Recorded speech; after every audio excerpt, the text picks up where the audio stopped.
Marco, nyumve neza witonze. Just I'm serious.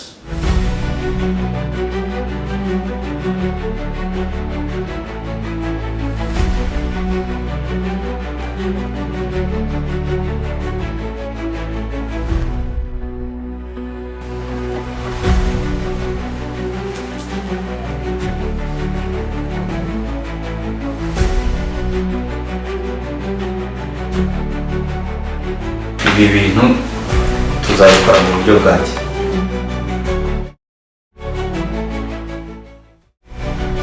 Hariya mu rugo ntuhibuka? Okay.